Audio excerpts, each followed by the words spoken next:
सोलापूरचे पालकमंत्री जयकुमार गोरे यांच्यावर शिवसेना उद्धव बाळासाहेब ठाकरे पक्षाच्या उपनेत्या सुषमा अंधारे यांनी केलेल्या आरोपांना महायुतीच्या नेत्यांनी जोरदार प्रत्युत्तर दिले आहे। आमदार देवेंद्र कोठे आणि आमदार सचिन कल्याण शेट्टी यांना पत्रकारांशी संवाद साधत अंधारे यांचे आरोप राजकीय वैफल्यातून केले जात असल्याचा दावा केला आहे। आमदार देवेंद्र कोठे यांनी सुषमा अंधारे यांच्यावर टीका करत त्या वैफल्यग्रस्त होऊन बिनबुडाचे आरोप करत असल्याचे म्हटले। पंक्तीला बसले आणि जेवण संपले अशी त्यांची अवस्था झाली आहे असल्याचा टोळा त्यांनी लागवला। तसेच ज्योती वाघमारे खासदार झाल्यानंतर अंधारे यांचे राजकीय अस्तित्व कमी झाल्यामुळेच त्या अशा प्रकारचे आरोप करत असल्याचा दावा कोठे यांनी केला। दरम्यान आमदार सचिन कल्याण शेट्टी यांनी पालकमंत्री जयकुमार गोरे यांच्या कार्याचे समर्थन केले। गोरे यांनी पक्षासह जनतेसाठी मोठे काम केले असून त्यांच्यावर दाखल असलेले गुन्हे राजकीय स्वरूपाचे असल्याचा दावा त्यांनी केला। सोलापूरच्या विकासाच्या मुद्द्यांवर विरोधकांकडे उत्तर नसल्याने वैयक्तिक आरोप केले जात आहे असल्याचेही कल्याण शेट्टी म्हणाले आहे। काल शिवसेनेच्या नेत्या सुषमा अंधारे यांनी या जिल्ह्याचे पालकमंत्री आणि ग्रामविकास मंत्री जयकुमार गोरे साहेबांवरची टीका केली आणि आम्ही त्यांचं पूर्ण त्यांची जे प्रेस कॉन्फरन्स होते आम्ही बघत होतो। तर सुषमा अंधारेंना या राज्यात कोणी विचारत नाही आणि शिवसेनेलाही कोणी विचारत काहीतरी मिळेल, काहीतरी मला पदरात पडेल, म्हणजे हिंदुत्ववादी विचारांना ज्यांनी प्रखर विरोध केला, ज्यांनी बाळासाहेबांबद्दल अपशब्द वापरले, आदित्य ठाकरेंबद्दल अपशब्द वापरले, अशा नेत्या जेव्हा शिवसेनेत आपलं कुठं समाज ज्या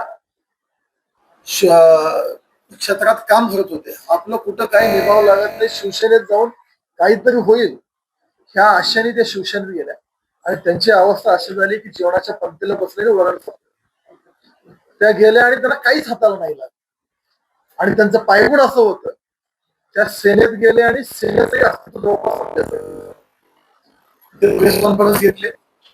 आज जिल्ह्याचे पालकमंत्री जिल्ह्यात आले म्हणजे 5-6 आमदार, 100-200 नगरसेवक, 8-10 सभापती, महापौर, जिल्हा परिषद अध्यक्ष एवढी ताकद घेऊन पालकमंत्री जयकुमार गोरे जिल्ह्यात होते।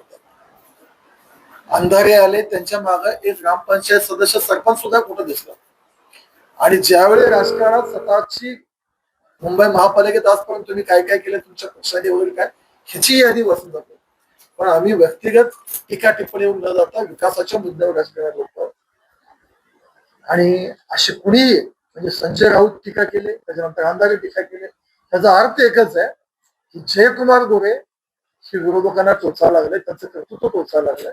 पण भारतीय जनता पार्टीला माहिती आहे, या जिल्ह्याला माहिती आहे की जयकुमार गोरे हे काय कसे आहेत, त्यांचं काम कसं आहे। त्यामुळं आम्ही असेल, इथली जनता असेल, आम्ही पूर्ण पालकमंत्री जयकुमार गोरे यांच्या पाठीशी आहोत।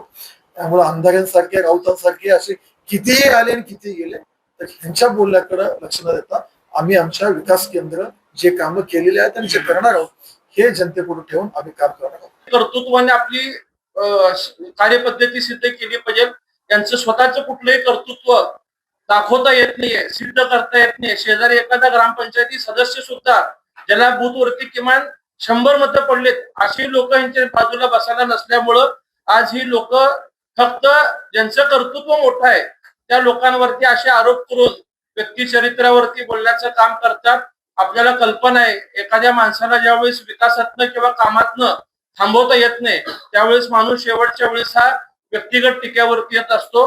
मुळात त्यांचा द्वेष हा गोरे भाऊंवरचा नसावा, सोलापुरात आल्यामुळं त्यांना सतत ज्योतिताई समोर दिसत असावे म्हणून तो नैराश्य त्यांच्यावरती आल्यामुळं त्यातनं त्यांची झालेली ती बडबड असावी।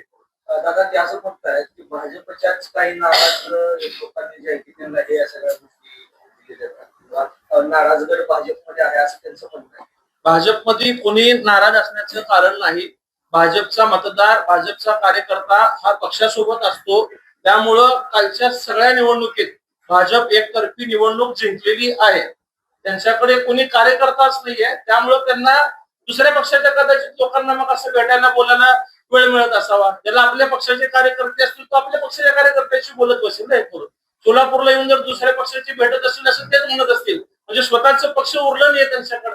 हे त्यांच्या बोलण्यात सिद्ध होते. आणि आदल्या दिवशी सुषमा अंधारे असं म्हणत होते की मला कागद मिळणार आहे, मी दुसऱ्या दिवशी सांगते. दुसऱ्या दिवशी त्यांनी 19 पानाची जे काही होते ते दिलं त्यांनी. पण ह्या मागे कोणीतरी बाह्य शक्ती काम करतो का, किंवा कॉलेजच्या विरोधात ते सगळं डॉक्युमेंट बोलत देणं, कोणी बाह्य शक्ती काम करतो असं तुम्हाला वाटतं? बघा, आता दादांनी सांगितलंय की जे काय राजकारणात आपण काम करत असताना आपल्यावरती समाजकारणात, राजकारणात अशा प्रकारचे अनेक प्रकरण गुन्हे दाखल होत असतात. पक्षासाठी, संघटनेसाठी काम करत असताना अनेक शिवसैनिकांवरती, नेत्यांवरती कितीतरी गुन्हे आहेत. पण ते कुणीतरी द्यायची काय, पुरवायची काय गरज व्यवस्था आहे? न्याय व्यवस्थेत ते कागद माहितीचे अधिकार खाली किंवा कुठल्याही बाबतीत सगळ्याला मिळत असतात. तर त्यांना मुळात पक्षाचा अजेंडा नाहीये, पक्ष संघटना कशी वाढवायची ह्याच्यावरची त्यांच्याकडे मुद्दे नाहीयेत. त्यामुळं फक्त दुसऱ्याकडे बोट करणं एवढंच त्यांच्याकडे शिल्लक आहे.